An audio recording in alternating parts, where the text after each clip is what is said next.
Welcome everyone, folks. Like this is awesome. I'm both excited and also disappointed because I really love the fact that we can do this face to face every now and again and see familiar faces and connect at different levels as well.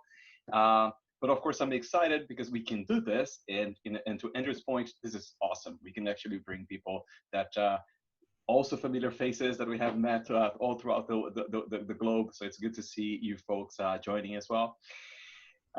This is going to be great. I've been talking to Nolan about this talk maybe since the last ClojureCon last fall. I've been super looking forward to seeing what Nolan and team have to share with us. It will be great. But giving you a little bit of background with on Nolan so that he doesn't have to do that. Nolan has been the CTO of this startup. And Nolan, help me out. What is the perfect way to pronounce the name of your startup? NuID is NuID. Yep. Okay. Yeah, it's a beautiful, simple name. I love the font of it as well. It's like NuID. And I'm pretty sure you're going to be able to explain a little bit more of what you folks do. But the thing that I'm more excited about is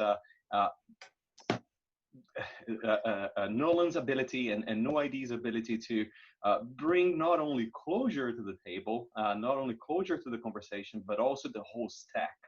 I'm particularly excited as well that Nolan himself was not a Clojurian at all, when he started his journey. So there is something to be said about the attraction power of our ecosystem. So with that said, understanding and learning, what they have learned through this experience will be very interesting for all of us. For those who joined just now, admin detail. If you do have questions, drop them in the chat. Nolan's going to actually go through, for the whole extent of the time. We do have a reservation for like an hour and a half. I think we'll probably have plenty of time at the end to connect and discuss and ask more questions. And without further ado, Nolan, the stage is yours. Yeah, awesome. Well, I'm going to share my screen here. Let me know if you guys are able to see this. Should say Macroservices right across the top. You guys, can you guys see that? It looked great. Okay, excellent. Well, thank you again, Tiago, for having me. Like you said, we've been talking about this for a long time now. I've been putting it together and shaving plenty of yaks on these slides, I would say.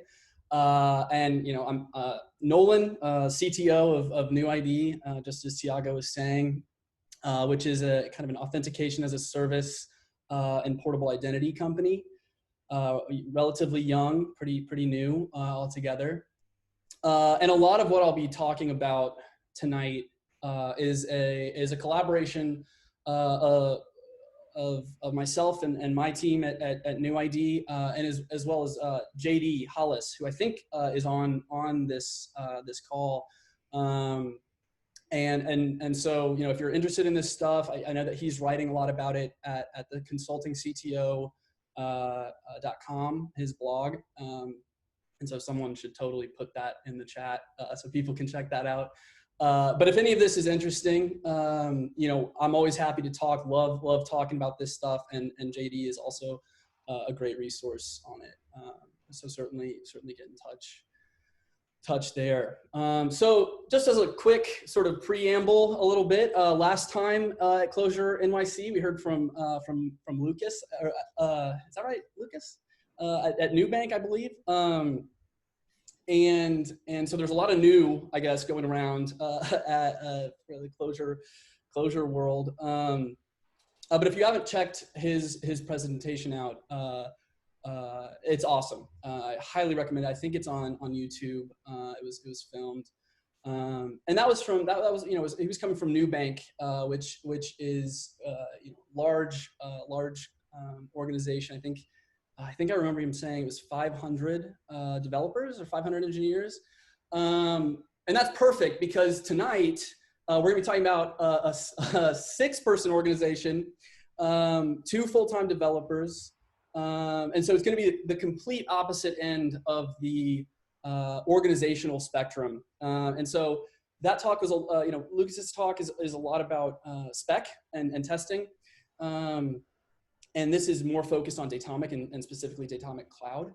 But I think that he references Datomic a little bit. And I think that NuBank is one of the biggest Datomic users.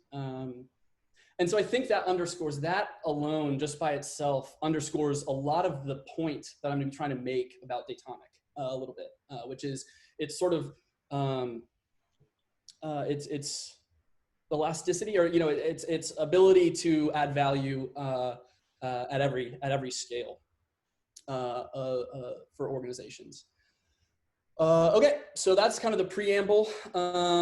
And macroservices. This is I committed to this title a long time ago, or a long time ago now. And this is before Uber published a recent blog post about their kind of re-architecture of their microservices and so on and whatnot. And this topic always just causes so much fire, such a time and a mood sink, this monolith microservices dichotomy that we love to slap on things. And so the ultimate point of that Uber blog post was basically the takeaway was you should right size your service. And it just, as I was reading through it, it was hard to read because when is the answer not right size your architecture to your service and your traffic, right? When is it not right size? And so as I was rethinking the title, if I were to rename this talk now, having read that already, I would think about, I'd probably lean towards something like right size made easy, in the traditional unspoken Clojure naming convention. Right size made easy, or something like composable services, again, kind of following in the unspoken Clojure naming convention here, the tradition.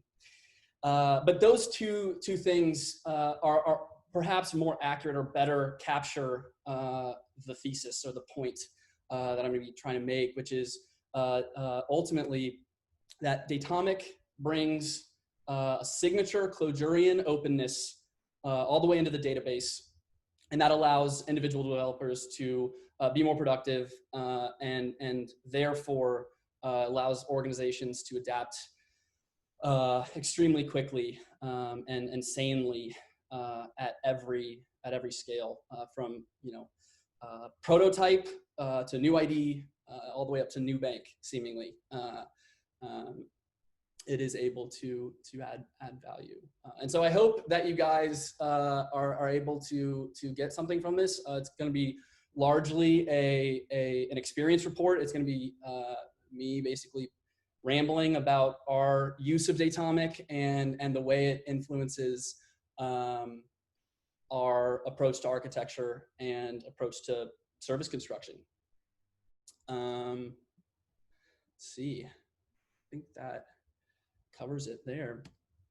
So here's the rough outline, the kind of roadmap that we're going to be following. I'm going to give the quick overview of Datomic system primitives that you probably, it's not going to be anything new. You've probably heard it 1,000 times. There's a lot of information on Datomic Cloud's website and so on. But just to get everyone on the same page and kind of frame the system primitives that I'm going to be referencing throughout the rest of the talk, I'm going to give a quick, brief overview. Won't spend too long on that. And then I'll talk more concretely about NuID's application of those system primitives, and specifically the connective, how we're leveraging the connective tissue, quote unquote. And so Rich gave a talk in New York last year, and this was originally a reference. Thought that would do. Yeah, Right. there's definitely some nesting of. Do we have a Problem solved. Okay. All right, cool. So Datomic, let's see, Rich, was talking about the connective tissue, and he was originally talking about lambdas, right? And lambdas within Datomic itself being connective tissue between the different components of Datomic. But that can be reframed, and that applies, I think, much more broadly to architecture around Datomic and around Datomic Cloud specifically. And so I'll talk a little bit about that, leveraging that connective tissue. And then I'll talk about some of the opportunities, I guess, that the community has, I think, to kind of step up and into to kind of fill some not necessarily voids, but maybe bolster some areas. What we ran into, things to be aware of that we ran into, and that are ultimately present pretty legendary opportunities to build some tooling and produce some content, documentation, tips and tricks and stuff like that. Now that'll be what the front end, and then at the end, I'll be taking some questions, whatever questions you guys have, and if there are no questions, I can ramble. I've got plenty to ramble about with some field notes and some reports from the field and all that. So, all right, Datomic. Datomic ultimately is a database, right? Everyone, I think, will probably recognize Datomic as a database, and that's kind of the core of it at the end of the day. I mean, it is a database, right? And I won't spend too long trying to motivate the database aspect of this because there's a lot that you can read about Datomic. It's everything and more that you'd want from a modern database. And that's really all there is to say about it. It's unique in that it is not SQL based. It's based on a query language called Datalog, and those Datalog queries are expressed as pure Clojure data, which is super important when we start talking about kind of system level openness and composability and stuff like that. And so the queries are pure data or language native data. And it's based on this model, this EAVT tuple model, where you have an entity, an attribute, a value, and a time for each kind of transaction or entity, I guess. And that's how you interact with Datomic. So that's the database. It's just hyper epic. That's kind of the last thing that I'll say about the database component of Datomic, because that's really all there is to say there. But I really want to focus on the parts of Datomic Cloud that get maybe less exposure, or just there's less out there about them, at least in terms of examples of how people are using them right now. And not to say that that content isn't out there. It's just you don't encounter it, or I haven't encountered it quite as frequently as, for example, pull, examples of really awesome queries against the database or something like that. But basically, ions are a part of Datomic Cloud that give you a way to execute code in the same process that Datomic itself runs. And so you get this in-process performance of this code execution, arbitrary code execution, and that can be used in all sorts of different ways. I think, so one use of an ion can be a transaction function, that guarantees ACID compliance, arbitrarily with the code that you're running within this transaction function. And so I think that's where ions grew out of, right? This transaction function generalization. But you can run any Clojure code in there. And so, it runs in the same process as the database. And so whatever hardware you're throwing at the database, that's also being thrown at ions. And ions basically just give you a place to run compute, right? Run code with that in-process access to the database. You have the whole database there for you. But then they did something pretty crazy. I don't know when exactly they came out, but query groups were released by Cognitect at some point and as part of Datomic Cloud's evolution. And it's a little bit difficult to like slap a label that everyone is going to instantly understand on these things, because ultimately what they seem like, or what they feel like from my perspective, is a little system primitive, right? It's sort of this similar but isolated service backbone or seed of a service. It's a system primitive, right? You sort of have the ability. I'll get into a little bit more how they work. But you basically have the database there for you. It's this isolated sort of, you can think of it as a cache, its own cache semantics of all the databases with access to all the databases within the Datomic system. But they have their own, it's isolated. They have their own ions. They have their own cache, I guess, of the database. And so it's just little mini Datomic seeds that you can use for anything. And we'll get into that a little bit.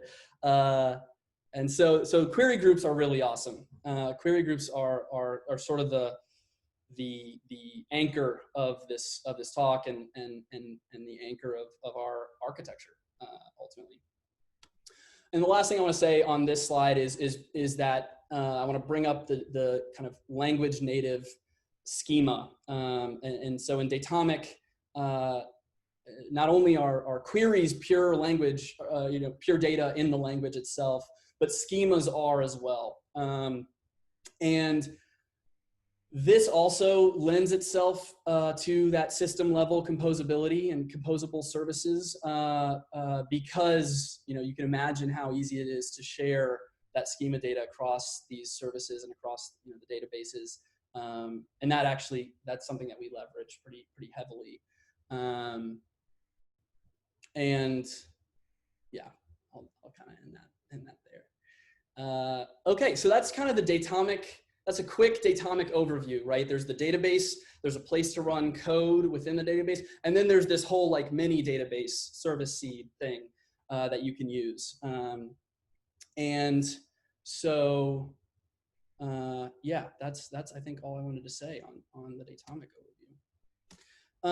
All right, so now that we're kind of all on the same page of the system primitives, right? That what's available to us in Datomic Cloud. How do we end up using that stuff? And so I'm going to start off because that I guess what I just showed is not all an application can be, right? You're going to need other things, and that's where this connective tissue comes in. So I'm going to start off by showing kind of a heavily abbreviated or heavily pruned diagram of NuID, two of NuID's services. And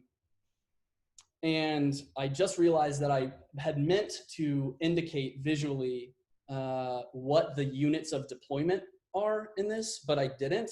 So I'll try and communicate that verbally, but who knows how successful I'll be. But anyway, this is kind of a heavily pruned overview of NuID's architecture as it exists today.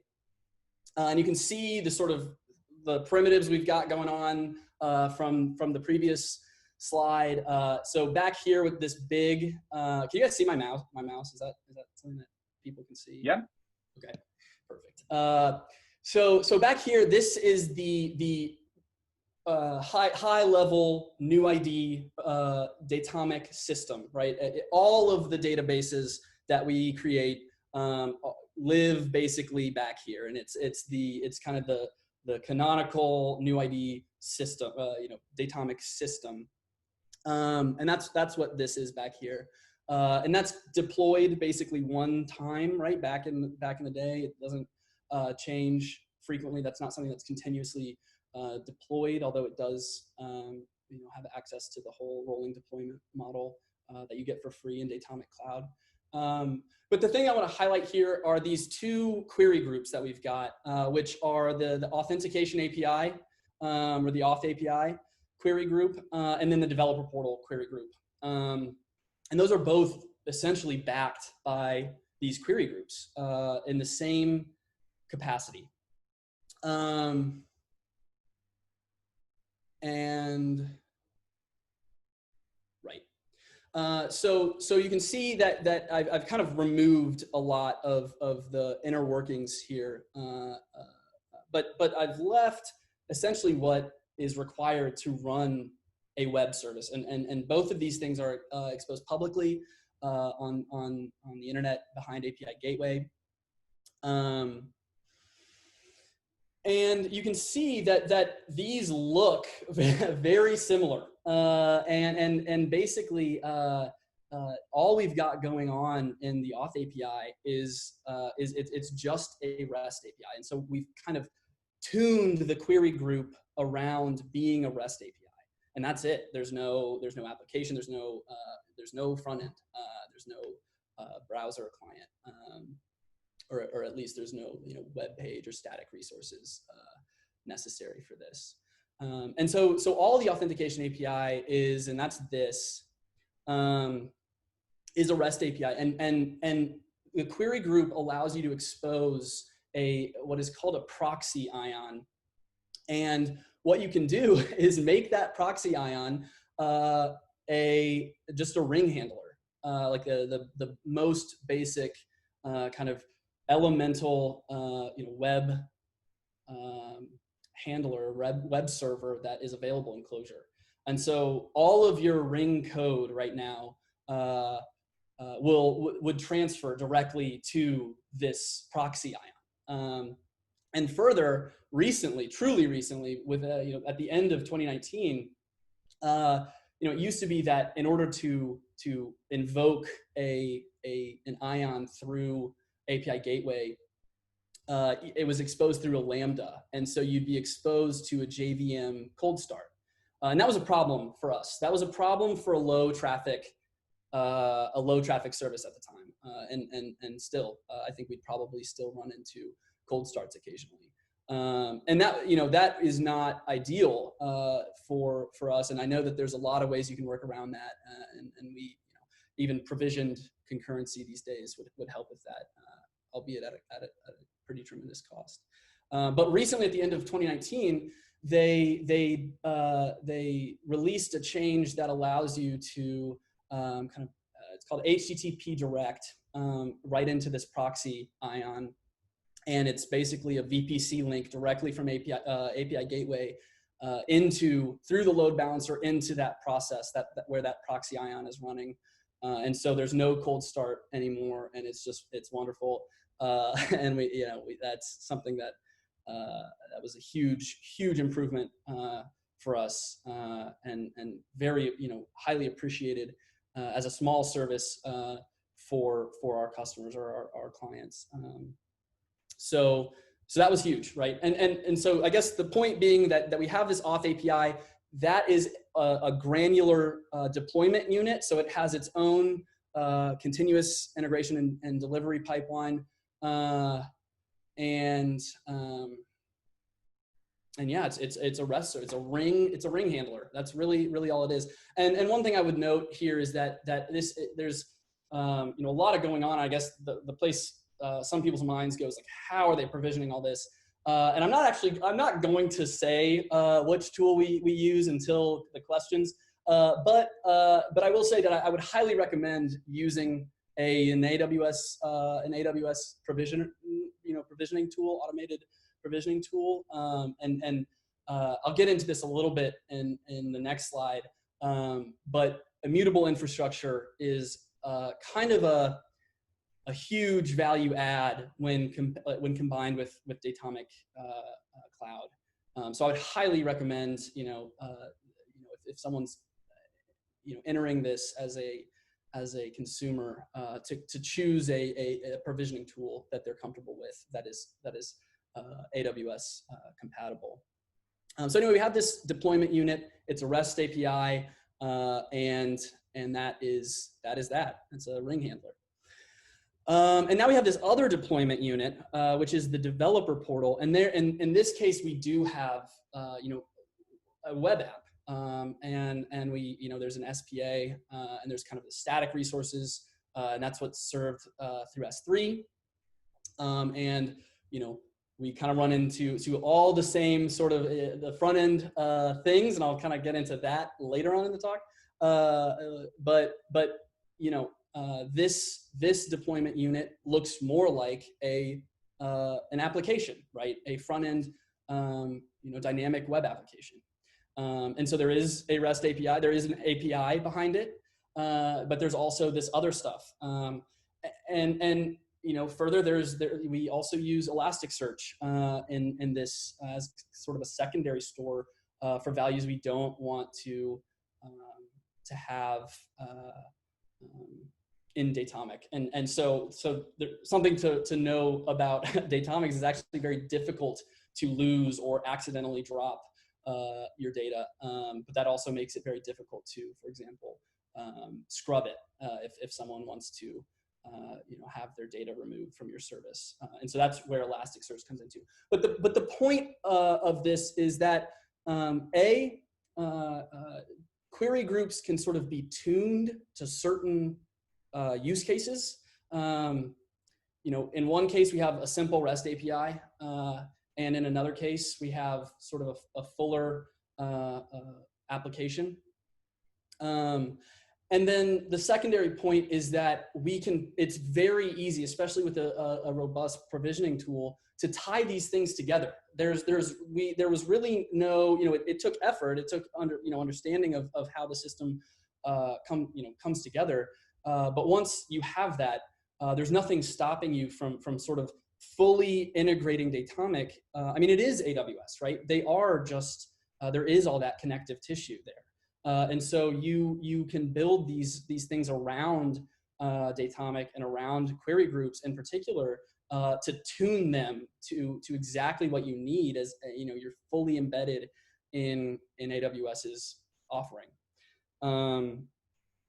And so that is that. And yeah, so the main takeaways are just query groups are awesome, and connective tissue is in Datomic is also awesome. And so, right. So the other thing that I want to talk about here is basically taking this and saying, okay, how this is all great and fine, but as a developer, for the developer experience, how does this organizationally, how does Datomic influence in thinking about services this way? How does Datomic help us achieve our goals at a higher, at a less concrete and at a more abstract level? And so, where in the process does Datomic kind of ideologically maybe fit into this? And in order to talk about, how it helps us achieve our goals, we have to understand what our goals actually are. And so I think that this also will sort of say, sort of highlight what kind of architecture Datomic is super empowering to, or meshes really well with. And so these are NuID's architectural priorities that Datomic Cloud in particular helps us achieve day to day in our day-to-day sort of developer experience. And these are all pretty self-explanatory. I don't think that they will blow anyone's minds, right? They're all things that are kind of universally recognized as valuable in software development. And so malleability, the ability to change things quickly, insanely, and easily is absolutely first and foremost our highest priority. And all of these apply not at the code or function or any in process. These all apply at the system level. These all apply into tooling and infrastructure and things like that, and services, and our services themselves. And so the ability to change things quickly is huge. And that isolation from query groups is really empowering to that. it's easy to experiment or prototype with those kind of isolated units of compute and data. But malleability also is important. I think something that doesn't get quite enough attention is the importance of malleability to security, which is particularly important to us because there's no way that you are going to be able to foresee or protect against a zero-day vulnerability. And the last place you want to be, when something has been disclosed as vulnerable in your stack, is in a place where you don't feel like you can change it very easily. And so I think that something gets overlooked in thinking about malleability of a system is the security implications there. And so that is what bubbles malleability up to the top for us. And there are a lot of tools in Datomic that help us achieve that. Query groups kind of being the primary primitive there. So the second one is experimentation. Everyone's going to recognize this is basically a direct translation of like REPL-driven development, right? We want to maintain the ability to hypothesize and test those hypotheses rapidly. And so a large part of this comes from the REPL, and you could probably do that with any database in Clojure, right? Because you have that incredible REPL experience there. But it makes it a little bit different when your whole database was developed that way. Stu and the whole Cognitect team talk about how, that all of Datomic is developed at the REPL. And so your database and your tooling on top of your database, your query groups and your ions and tools depths flow on top of Datomic, all were developed with this experimental mindset. And so it just kind of radiates out, and your job as the developer, as Nolan, is to just propagate that forward and just not lose that. And so that is a huge thing in terms of being able to adapt and change things quickly, and is just an absolutely core central tenet to the experience of developing with Datomic, Datomic Cloud specifically. So monotonicity, this is just like, don't regress, I guess. And this is largely shouldered by spec at the end of the day. But at the same time, the rolling deployment, the immutable architecture, and the tooling available in Datomic Cloud help us, tremendously with this and doing this. Great. So I've already sort of established that these things are already sort of in the kind of baked into Datomic and kind of already available, and our job is just to radiate them and forward propagate them through the architecture we add on top.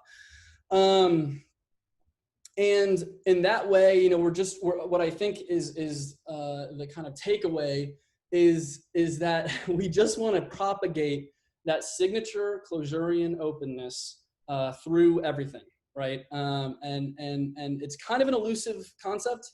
There are some concrete things concrete approaches, techniques that lend themselves to openness. For example, namespace keywords, reducing the possibility for name collisions when they're coming from different places,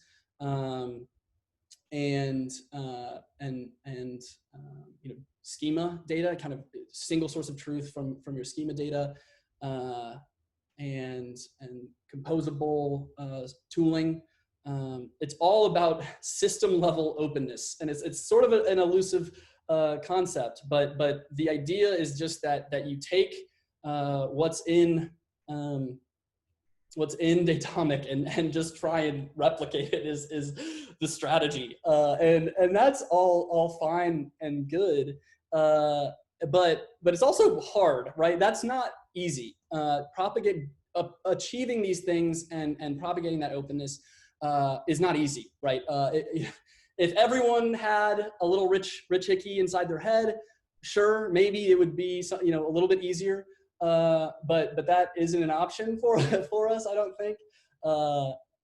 And so the rest of us need to try. The rest of us need some sort of strategy for achieving these things and achieving this openness, this system level openness, and this, I guess, imperviousness to accidental or unintentional change, and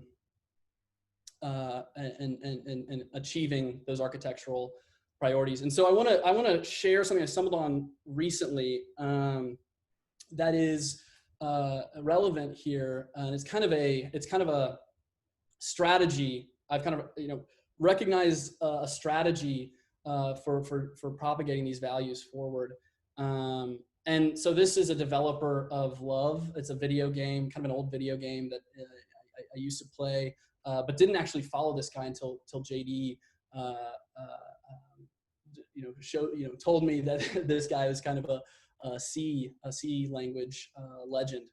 And basically what he's saying here is, let's do a thought experiment. What if a team could only consist of one person? And only one person could be working on a piece of software. And he says a lot of software would not be possible.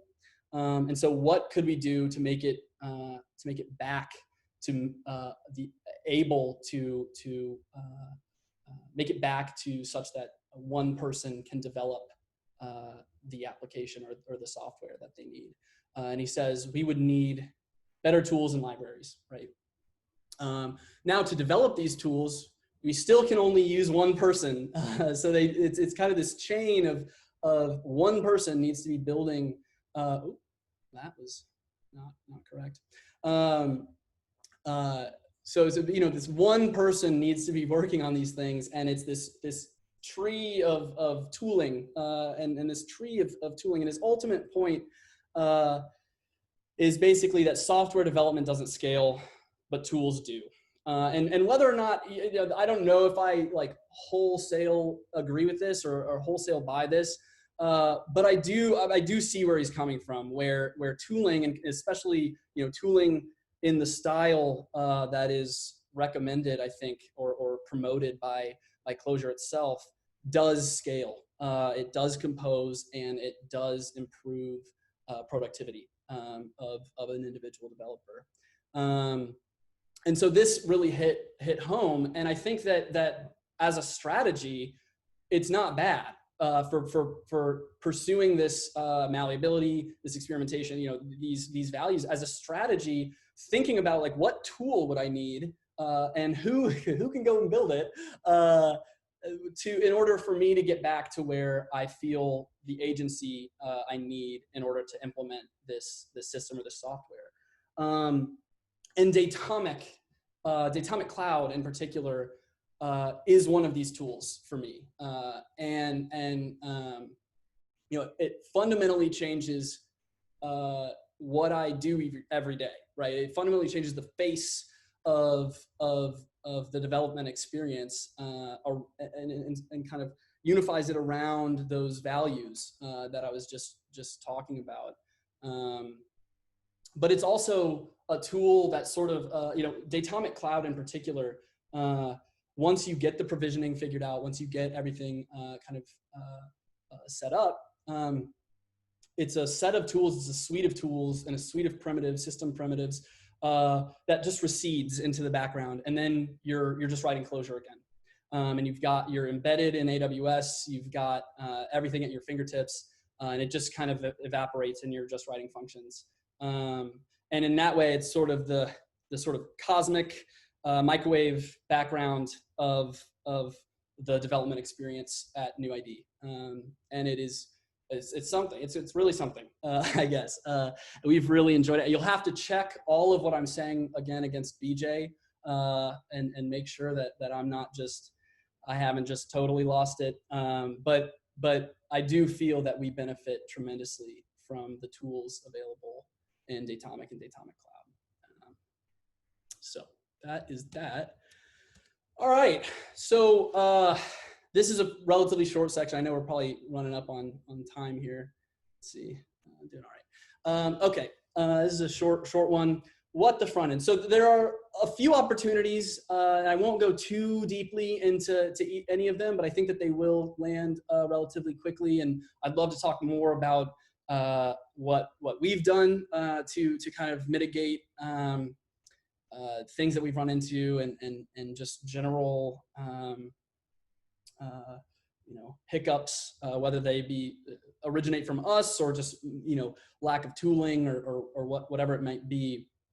And so they're just mainly things to just be aware of.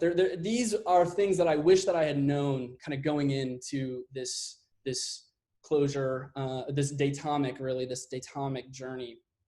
And the first one is generic. The first one I feel like everyone has in every stack always, and it's really just how best to handle your front-end resources. So we serve them statically from S3 as you saw before, and then we dynamically create a session and load certain data from the query group API. And ultimately it works. It's, we have this awesome story on the front end with ClojureScript, and we have this awesome legendary experience on the back end with Datomic and query groups. But the link between those could be made more Clojure.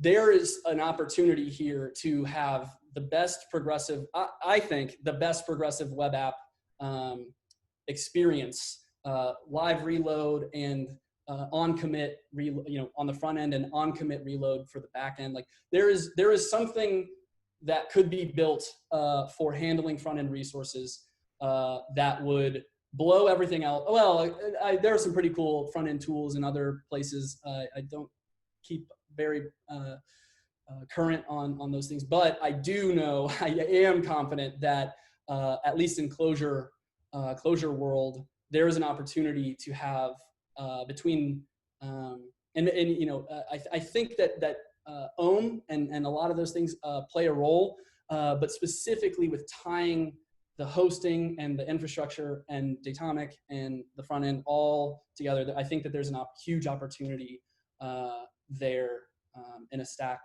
like the one presented a few slides ago.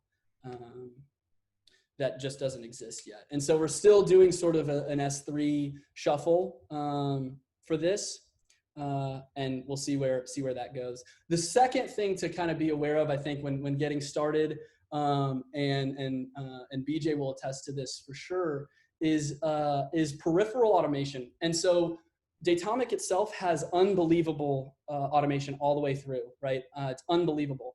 There is the rolling deployment and the deployment process, the experience is all automated. You get a lot for free in that realm, and so, but there's another sort of periphery to that automation, which is things like schema. Schema changes and migrations. Now, schemas being pure data definitely reduce the need to migrate, and I'll get into this in the next bullet point. How schemas can affect how you're thinking about your database, or at least the Datomic schemas can influence your thought process around your database. But the deployment of schema changes in Datomic is kind of difficult, and so there's a few different ways you can go about doing it. But when you have a continuous integration and continuous deployment pipeline, you're either leaning too heavily on idempotence of the schema, and that might not always apply, or you have to do something that you kind of leave your automation context and do something that's more manual. And so there's a little bit of a peripheral automation. The other thing that applies here is what was I going to say? Peripheral automation. forgetting the other peripheral automation point, but the schema deployment of schema changes is something that could be worked on, or there's an opportunity, and there are some few libraries that aim to help you do this. I think Val has published a few things on this. Schema design. Okay, so there is some science or art to schema design that is not like kind of database table schema design in Datomic. And you've got this EAVT. So you've got this EAVT model, you've got data log, and you've got poll, which is a way of querying Datomic. And there is a way that you can sort of just wholesale take your SQL schema and express that in a Datomic schema. But that's not always a great fit. That's not always the right kind of impedance match that you're looking for. And so there's a huge opportunity for people to publish content about, hey, here was our original SQL database, our SQL schema or tables. And then after some time of working with Datomic and optimizing our EAVT kind of relationships, here's what we landed with for our Datomic schema. That journey is something that I would love to post about. We didn't have an original SQL database, but just coming up with the current schema design for NuID, I feel like is something that I wish I could have read more of as this was all happening. If there was more content about here's the choices and the rationalization around the schema decisions we made, that would be really useful, I think, for people getting started and for people looking to build systems in this. And then the final sort of opportunity or thing to be aware of, more so in this case, is it's a little bit easy to sacrifice your REPLability or lose REPLability, right? Make a design decision, whether it's reading something from the environment in a strange way, or having some client, especially when you start leveraging that connective tissue, you start doing things like submitting to SNS and SQS and reading from SQS and all this stuff, and so it's kind of a discipline to be making sure that you're passing in those clients and that you're parameterizing everything correctly, such that when you're locally working at the REPL, you can still do all of those things, not just query the database, but submit messages to SNS, publish the topics in SNS, submit SQS messages. Those are all things you should be able to do at the REPL locally, but it is something you have to try for. And if you don't, it's kind of easy to then lose that part of it, which completely sacrifices the kind of experimental, hypothesis-driven, REPL-driven experience, which is absolutely a critical thing if you want to build a system this way, I think, or I've come to think at least. And so it is a little bit of it's something to be aware of. Is think early on, and it is worth putting a little bit of extra effort into maintaining this, because that little bit of effort will pay off enormously in the long run. And the other thing is there are a lot of patterns that just emerge, right? It's not that difficult. It's just that it's super easy to be like, hey, I'll read this client from this namespace rather than passing it into the function. And then boom, it's over. You have to change your code in order for it to run locally. And that's not what you want. So those are the things to be aware of, right? Front-end resources, still huge opportunity for an integrated thing between Datomic and AWS and front-end resources. That's unbundled and really good. There's the peripheral automation, kind of deploying schema changes and stuff like that. The design of the schemas themselves is something to be aware of. It is something of an art, and it gave me a bunch of anxiety when I was doing it. and then maintaining replicability is something that you do have to put some effort into. But if you do that, well, okay, so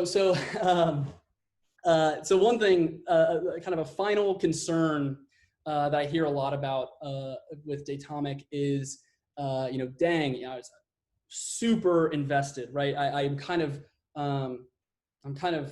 going all in, right? I'm making a huge bet on this, right? It's expensive. I'm making a huge bet. I don't know if it's going to work out, and it seems really difficult to back out of Datomic or something like that. And I was, early on, I was subjected. I was subject of this, and I felt this myself. I was like, oh, what if Datomic is not the right thing? Should I go with an AWS thing off the shelf? And I will say, and I guess, there was this tendency to just like avoid making any decisions, right? Just saying, okay, full general, pursuing generality to a fault almost. But I think that in order to the full generality pursuit, if left unchecked, never actually produces concrete running software, right? You have to make decisions at some point, right? And something that I stumbled upon a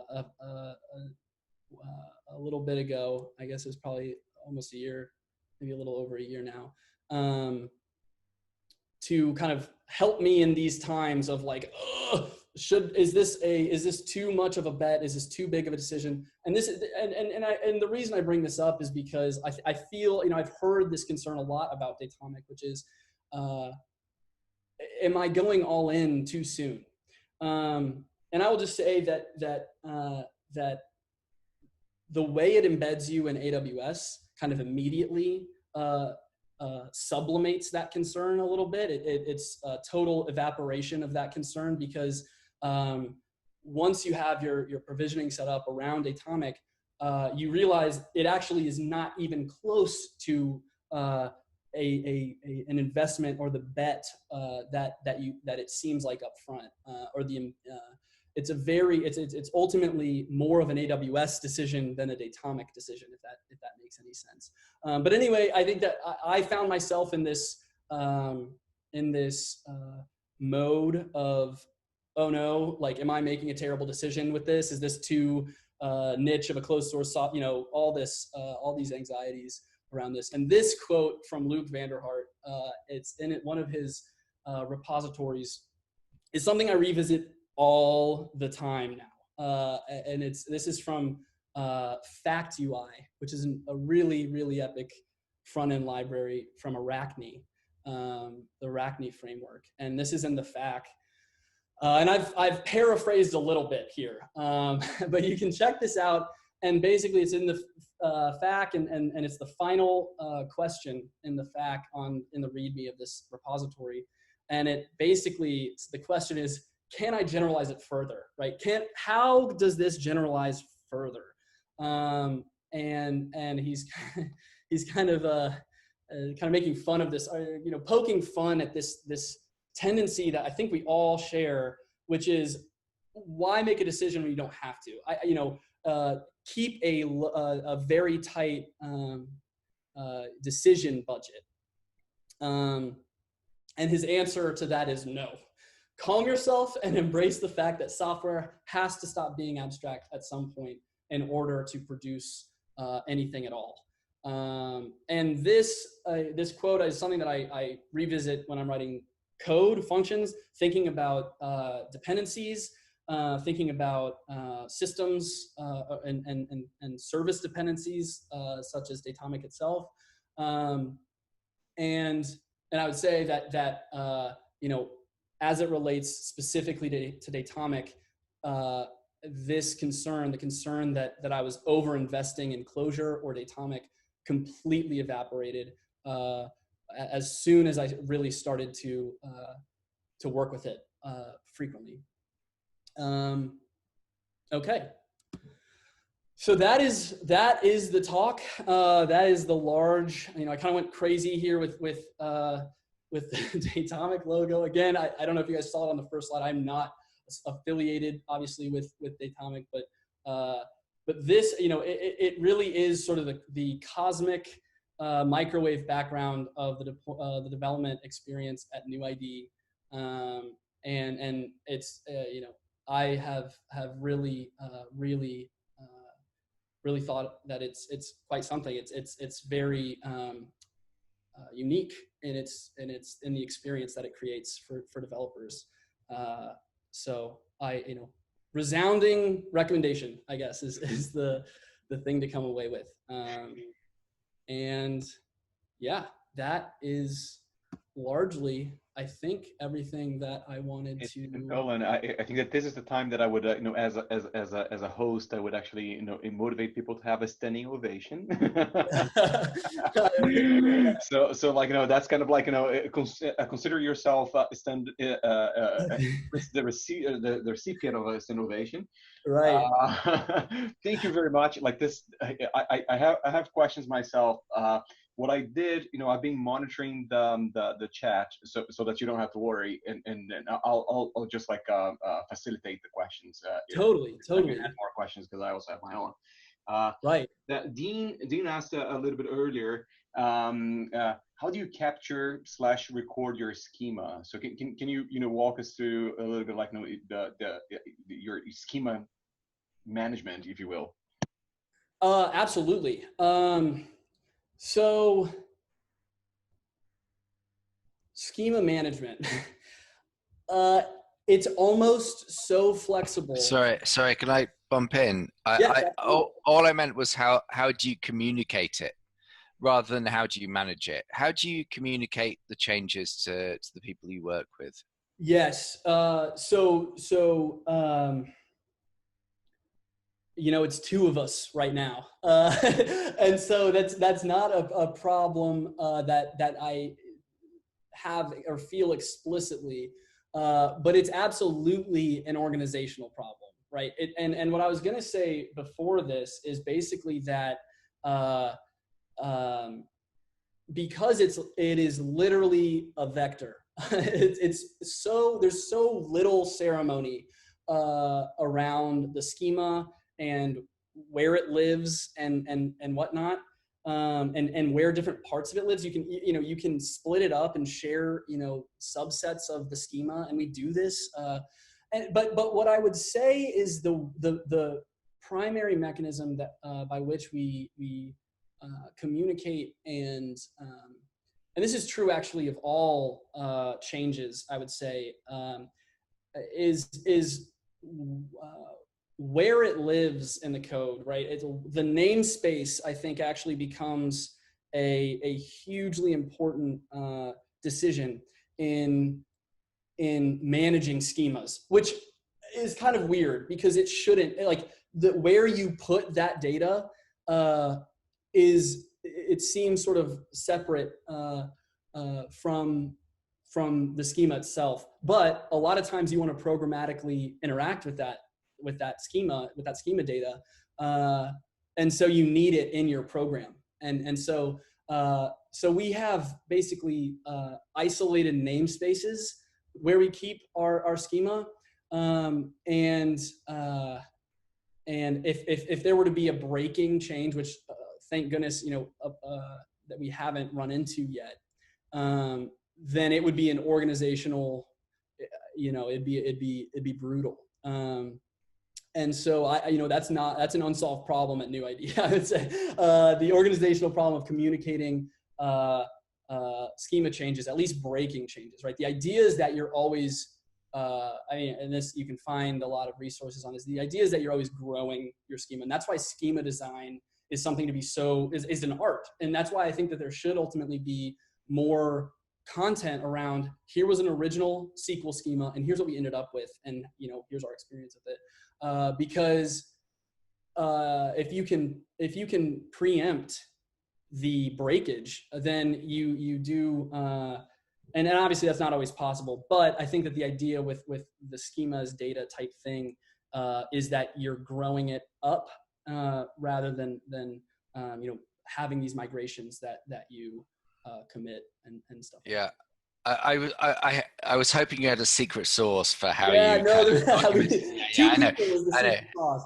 But Yeah. but I mean, I completely agree with you that if you're working with Datomic, then the huge difference is you're not working with two different things. You're working with data. Right. So we've just done. I mean, Datomic Cloud doesn't have a backup at the moment, does it?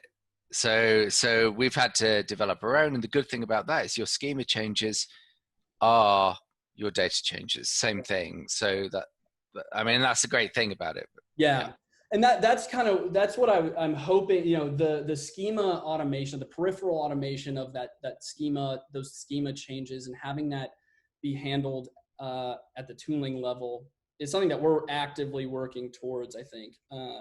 But it kind of remains an outstanding problem for us, no doubt.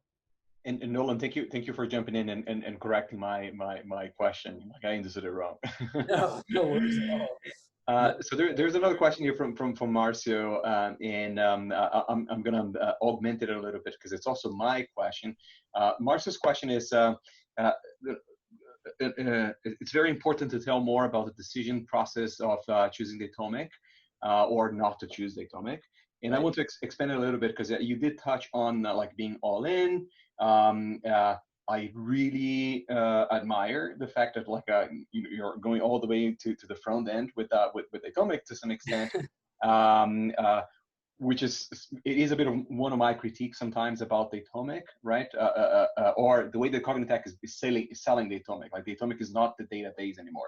It's a lot more, and you show that as well. So the question is like, what were your process for choosing, not choosing? I also want to take a little bit from your background because like you were not a Clojurian, you know, when you came to this, it was like all new. So not only like, it's the risk of being all in, but like talk us through this process of choosing and how you're feeling about it as well. Yeah, totally. All right, so there's kind of like the spectrum of how long this answer could be is infinite, I feel. But let's try to actually time box with 3 minutes. Yeah, I will time box heavily. It started with Clojure, right? It ultimately started that you know, I came from a Java background and was kind of had an emphasis on the streams, the Java 8 streams API up front. And what I noticed in that process is like constantly I just had these static maps of data somewhere, and then you know, the compose async and various pipes and various uses of the streams API. And so I was trying to figure out what we were going to use for all this stuff. And so I was kind of seeking a way to codify that process of just like, okay, I have this static map of data and I have this like transformation on it. And that was really like the background that I was coming from. That was what I was really comfortable with doing. But it always seemed weird in Java, and obviously it was relatively new back in the day with Java 8. But what actually caused me to choose Clojure, which is ultimately what caused the choice of Datomic, was actually Clojure-script, right? I was trying to use immutable JS with React. And then I stumbled upon this epic article by Alex Dixon, who is the author of Precept, which is another awesome front-end library, declarative, fact-based front-end library. And the title of it, I think it was recommended to me somehow automatically, right? It was programmatically recommended to me. That the title was something like immutable data structures in JavaScript is an anti-pattern or something like that. And I was like, that seems to really reflect my experience as well. So maybe he's onto something. I clicked the article and it ended up being an article about how Clojure-script is what you're actually looking for if you're trying to do what I was trying to do, essentially. And so I was like, okay, I'll give that a try.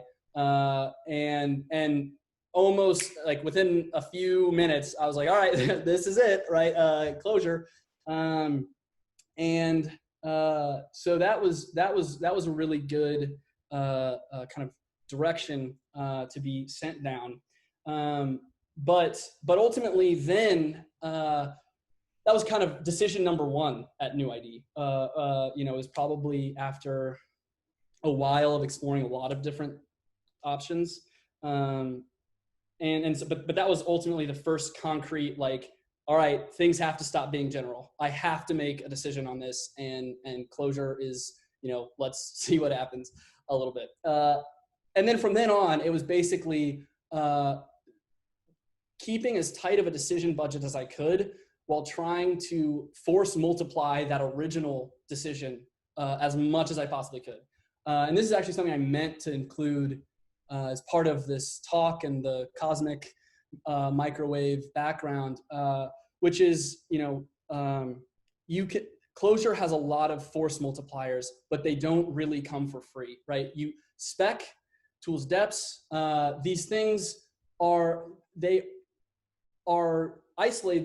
They're unitary and they're useful in on their own, but they compose to be something much bigger than each of them. You know, it's kind of the oldest cliche in the book of, you know, it's more than the sum of the parts. If you use them that way. So I would say that Clojure was the first decision, and then kind of a focus on spec, the tools depths when it was like a day old. We've paid a lot of immaturity taxes. Let's definitely say that. Like but I also would not have done it any other way now, because they do, you know, we for a lot of our tooling, we're going to be able to specify and spec out the configuration of those things, kind of do a lot of automation around our automation and the configuration of that stuff. And then Datomic sits on top of all that stuff and basically brings all of it into the database and out through your architecture if you leverage it to. And I'm not. It's hard. It is difficult, I think, to do it correctly. You run into a lot of stuff. But you also feel very empowered. You feel a lot of agency with respect to the malleability of the system, right? You can change a lot really quickly, and I think that individual developers, the development experience is really rewarding when you have all of those force multipliers going for you. But at the end of the day, it's also just a great language, right? It's stable. You know, he can write functions, and I have like, because I know you started this by saying there could be an infinite time, so like I'm gonna mark you on that one. We have time for one more question, and I think it might be a good segue for Ian's question on the chat. And I wonder if you have considered on-prem versus cloud, at least for NuID and your business. And I know they have differences, and there are some like deep differences. Did they actually bother you? Like, was that a problem? Was that an issue? So would that ever be an issue? It was basically. Oh, go ahead. Did I miss? No. Will that ever be an issue as well? Because and my question here is expanding a little bit, because I know you're a startup. The Datomic Cloud might be something that works well for the the get-go. Like, does it scale as you go global, or as you need to actually do GDPR, for instance, right? Like, something that Datomic Cloud is not good. So I didn't circle back to this, but there was a little Elasticsearch. I included the Elasticsearch icon as a touch point if I remembered to go back to it, and that is the only hiccup that I think NuID will encounter with respect to Datomic Cloud versus on-prem. What do they call it? Extrication. It's not retraction. It's excision. Excision. There we go. Okay. Excision. So just so everyone's on the same page, excision is not the ability to literally rip an entity out of the history of Datomic does not exist in cloud. And this is a problem for us because of GDPR for certain. And I think that, NuID is kind of principled on these, on adhering to that stuff. And so if there was one thing, that is, I think, the one thing that I wish was baked in, a feature that was baked in, the ability to shred data a little bit more easily in cloud. And for now, I think that I've seen a bunch of people work around this in the same way that we have, which is maintain basically another primary key of, there's the hashed value or some primary key in Datomic that we keep, and then the value that we might want to delete or remove explicitly is kept in Elasticsearch, and then you have to sort of join the two according to some janky, Nolan thing. And I would love for that to, I'd love for there to be like shreddability in cloud. But I think for now, I would rather take cloud and what's available in cloud rather than go on-prem and host that stuff ourselves. Again, I think that comes a lot down to the size of the team, right? Anything that is me protecting the box is probably not a good idea for my own. I don't think I have the experience, frankly, to protect a box appropriately. And so I actually really appreciate the part of the aspect of cloud that is so much of the ops work, not just at development time, but also at maintenance time. I get a lot. I think that NuID as a small team right now gets a lot of value out of that in the cloud product. When things get bigger, when things change, who knows ultimately whether or not on-prem will be something that we explore in the future. But for now, I think that cloud, the cloud product is the right thing for us. I do have the experience, and there are parts of our data that we keep outside Datomic. We have to keep in other areas, but even though I do have the experience of running data systems in the cloud, I would still choose Datomic Cloud. Right. For a small team, you still want to do that. Totally. But with regards to the GDPR, there are now, I mean, if you're a financial company, there are services that will just store financial data for you, which is a great strategy. At the moment, we store some of our PII in DynamoDB. Right. To get around the whole, That's basically the approach with Elasticsearch as well, as just the PII there and everything else in Datomic. But again, it is a strange machination that ultimately makes it so that we can query across both things. And I'd love if that didn't have to exist, right? But that's a good thing. So basically what you're saying is that like your Elasticsearch is your PII store that is mutable, and you can actually forget to follow GDPR. And your Datomic is basically anonymized. Correct. The cache that you store there, like when you do your machination, as you mentioned, you don't find the PII information on the other side. Right. So right, and most of our queries don't need that PII. Normally, we're only looking for the public component of a credential rather than the email address, for example. And so yeah, it works, but because but if all of our queries needed to hit Elasticsearch, I'd at least reach for something more industrial than what we kind of have now. Yeah. And so who knows? And to be honest, I mean, we use Datomic as a poor man's Kafka Yeah. as well. Yeah. I read about this a little bit. Yeah, so things go into the system, and really you should be looking at commands, and they go in and make changes, and you're looking at the commands. But that's really expensive. I mean, we're a really small team. We're a startup, really small team. So you look at this, like Datomic makes transactions. We can read those out. We understand the data because we put it in, like we understand exactly what's happening there. Right. And then we go on and make changes to the rest of our system based on that. We can replay that, like, so. Yeah.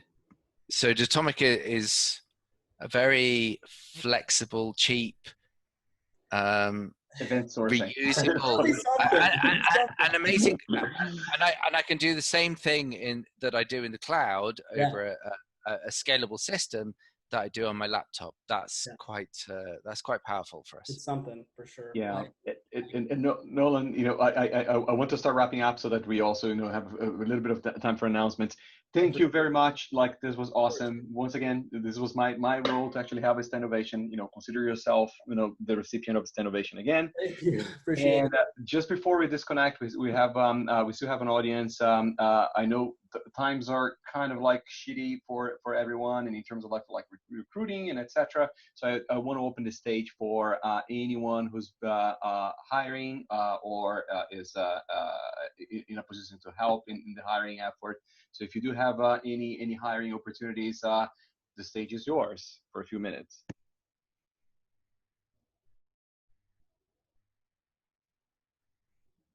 It seems that this is a very popular spot. It was kind of like what I was assuming, like, things are very shifty out there. But if you any one of you actually know something, let us know also on Twitter through our Twitter handle, so we can actually share around. Now it seems we have a global audience. Is there a Twitter handle for this group? There is a Twitter handle for this group. It's Clojure-NYC. Cool. So yeah. And we might even actually, I'll send out the traditional survey afterwards. Of course, while we are in pandemic, we'll still continue to doing this. But if there is some traction, we can do some of these every now and again for the global audience as well. Thank you very much, everyone, and looking forward to what we're gonna do next month. Yep. Thank you, guys. Really appreciate you listening in. Thank you, Nolan, once again. It was awesome. Thank you, folks. Thank you, Augie. Thanks, everyone. Cheers. Bye.